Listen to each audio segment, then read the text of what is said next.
for fortune and fame. Hero instead of fight knowing nobody knows my name.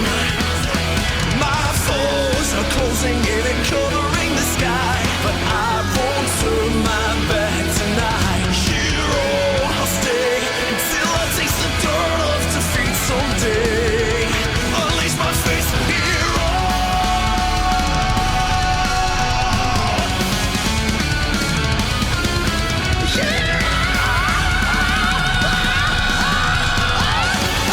I'm gonna be the strongest hero.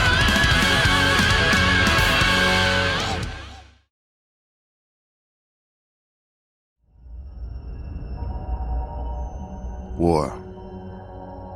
War never changes. Since the dawn of humankind, when our ancestors first discovered the killing power of rock and bone, blood has been spilled in the name of everything from God to justice to simple psychotic rage. Later, the creation of sword and shield made wars bloodier and larger than ever. War has always been a constant of life, despite being its antithesis. Later still, guns and bombs were invented, turning war from a battle to a calculated system of death and destruction done for man's selfish motives. But there is one weapon that a war has never been fought with: these hands.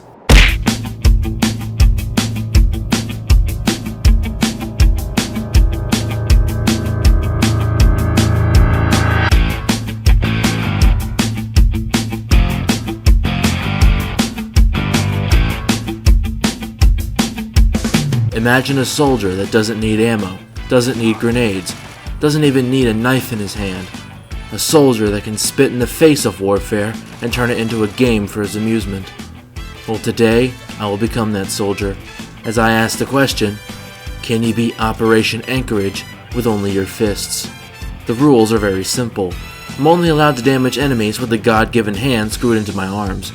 No guns, no melee or unarmed weapons, no explosives. I'll be doing the entire run on very hard difficulty, so suffice to say, health dispensers are going to be my saving grace. The run begins when I enter the simulation pod, and ends when I exit it. Now, with all that aside, let's get started. While I could make a whole new character, I think it's both quicker and more efficient to just reuse an old one, namely Shovel Knight.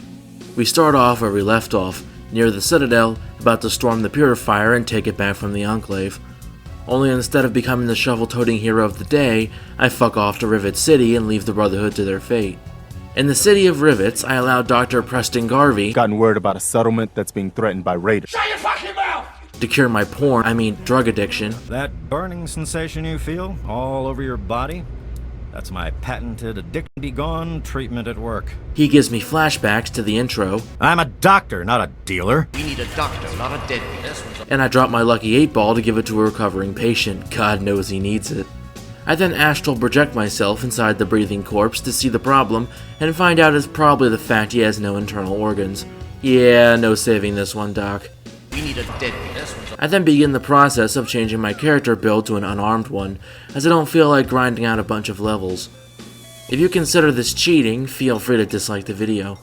I start by setting my perception and intelligence to 1 and using the extra points to get my agility and luck to 9, at the cost of reducing my endurance to 9. That might have been a mistake, considering how many bullets I'm going to have to soak up. I then set my unarmed to 100 and reduce all the skills I don't need to 0, except medicine because I forgot you heal with dispensers in this DLC. Don't worry, medicine doesn't have any impact on the missions. Finally, I add all ranks of Iron Fist and the Paralyzing Palm perk to my character. Fast traveling to the Outcast base, I stand perfectly still and watch them dispatch a building of greenskins. One Statue of David impression coming up.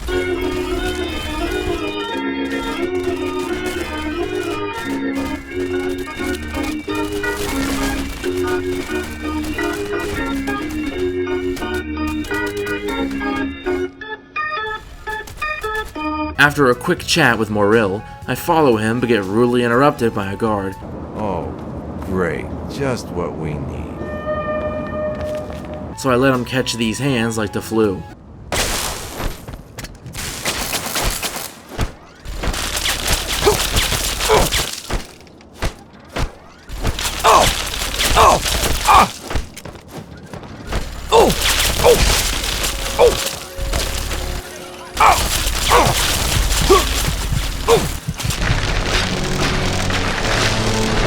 By the way, Sibley's voice actor sounds like he smokes 5 packs a day.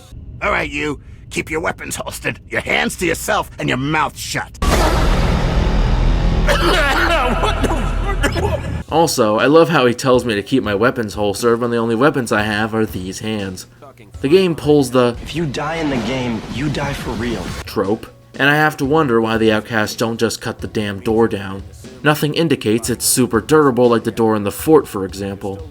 Plot holes aside, I put on the drip, take a deep, hard, long look inside myself, and get neuralinked into the simulation.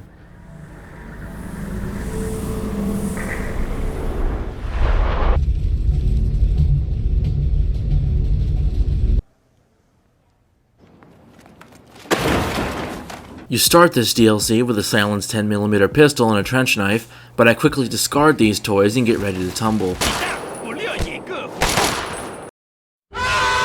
The second guy doesn't fare much better, dying like a Lego character. In fact, people are dying so fast I had to check if I was still on very hard difficulty. After 2 more soldiers get turned into mincemeat, I showcase the power of the paralyzing palm perk by kicking this man in the nuts so hard both his arms fall off. A hail of bullets manages to best me, however, and I become unalived. A few more deaths later, I manage to hoof it to a health dispenser just in the nick of time, and proceed to lay the smackdown on some more commies.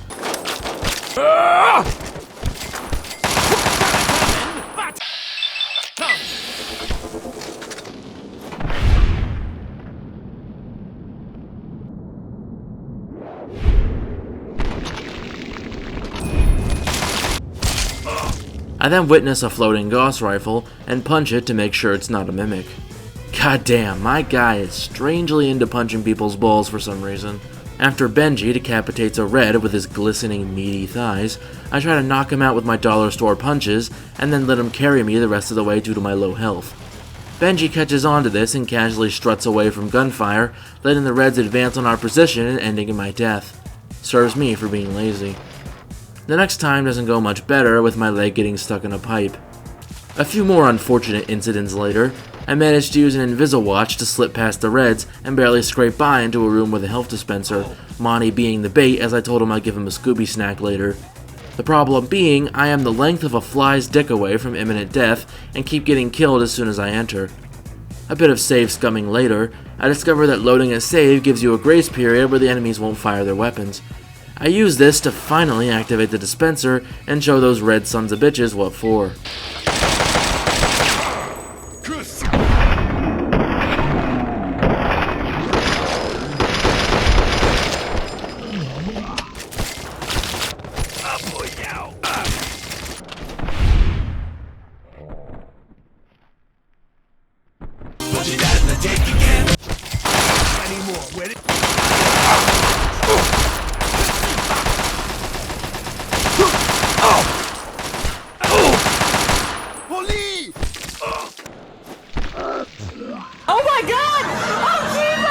The Crimson Dragoons are much tankier, but somehow you're able to target their invisible asses and vats, so once you paralyze them, they go down like anything else.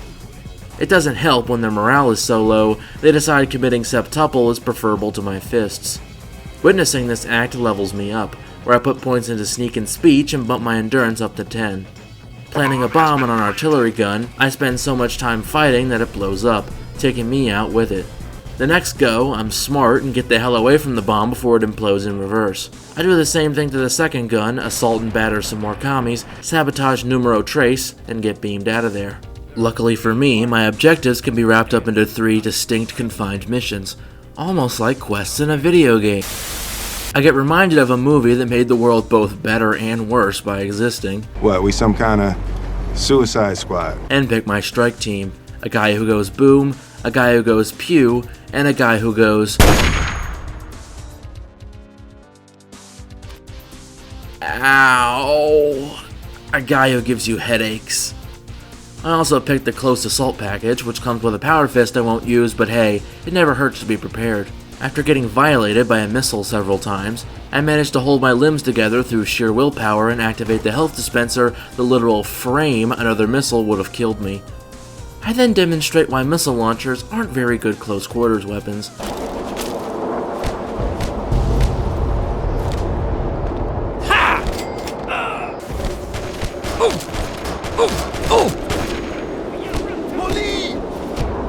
couple more good fistings.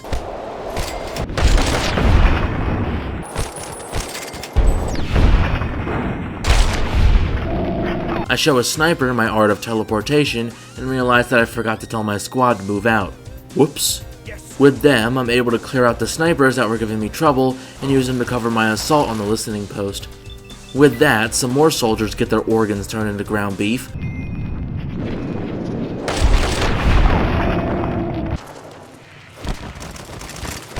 Don't let one of those commies get away. Don't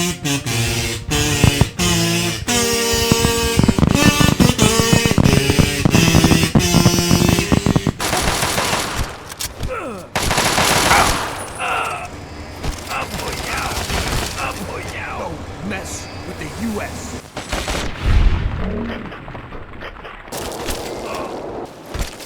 And I secure the listening post, completing the mission. After photobombing my squad, which is used in the Anchorage Memorial by the way, I get bored and commit treason against my own sniper, which nobody reacts to at all. With this newfound sense of power, I proceed to kill literally every US soldier, technician, and personnel at the camp, even putting this guy having a seizure out of his misery.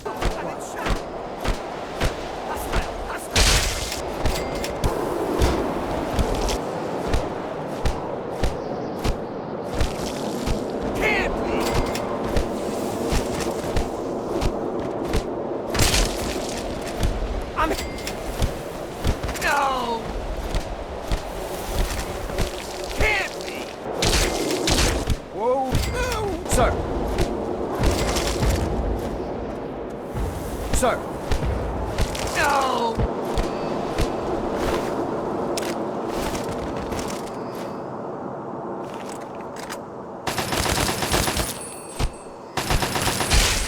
It seems to have given Adami PTSD, as you can't even spit out a coherent sentence. Back again. Let's get you up. Back again. I try to put her out of my misery as well, but she's too stubborn to accept the lasso of death. So I settle on putting down the medical patients for excreting a whole bunch of dishonorable discharge. Also, this is the most casual reaction to being exploded I've ever seen. I assemble the same team I did before and get back to punching the daylights, moonlights, and LED lights out of some commie bastards.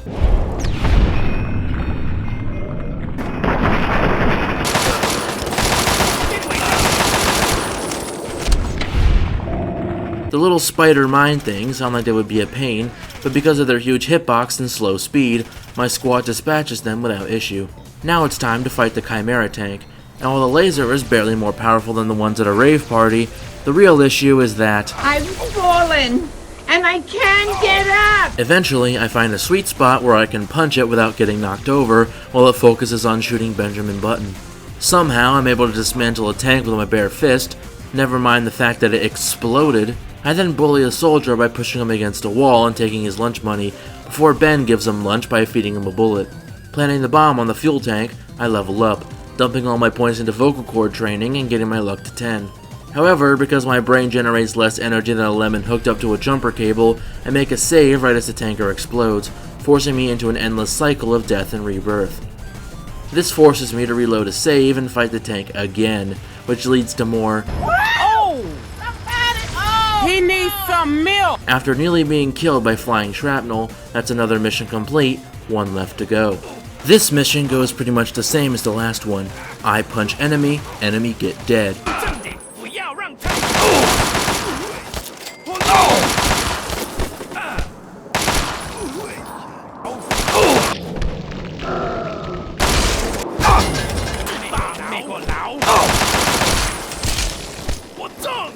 One soldier attempts to have an honorable duel with me. He should have known that honor is for pussies.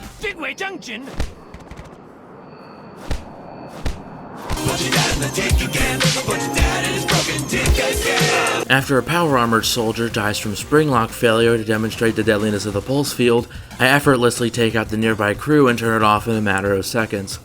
Poor red shirts, always dying because the plot needs them to. I then go inside the Chinese HQ and face against General Jing Wei.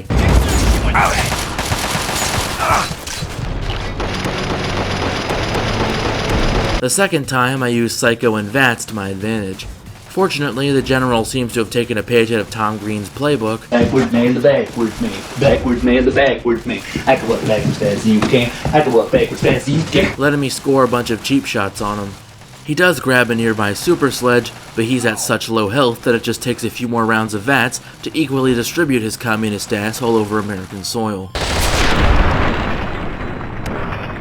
I then fuck with General Chase by making him chase me around like Malcolm Holmes. Get it? Chase?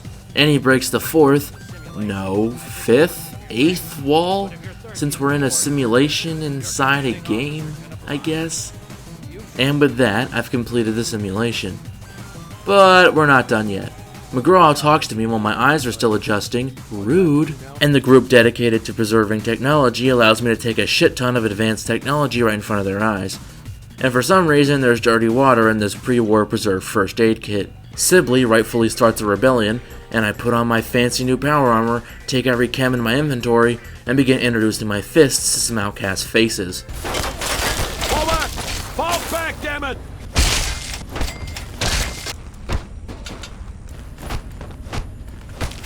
I may have accidentally killed everyone, including the ones who sided with me, but hey, less loose ends. But my slaughter doesn't stop there. I go outside and clean up all the outcasts around the base. Apparently, Montgomery fell asleep during all this. Since the challenge is over, I use TCL to get to the one outcast I can't reach, and prove that yes, you can beat Operation Anchorage with only your fists. In conclusion, it's surprisingly easy to win a war with nothing but your bare hands. Don't get me wrong, it wasn't a cakewalk, and having a maxed out unarmed build definitely helped. But from a realistic point of view, I should have been Swiss cheese a long time ago. That's what I like about Fallout, it's not hyper-focused on realism.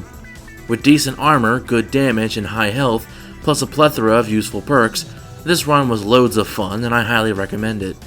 It made snipers a real threat I had to watch out for, while also making health dispensers a valuable resource rather than a convenience.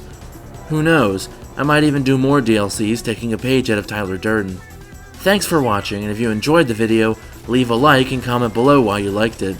If you didn't enjoy the video, leave a dislike and give constructive criticism so I can improve. Also, consider subscribing if you want to see more content like this in the future. Leave your ideas for new runs down below. I do read them and they might become an official video. For more content, check out my Reddit page, or go to my Discord if you want to hang out and chat. This is Causal Loop signing off. Peace.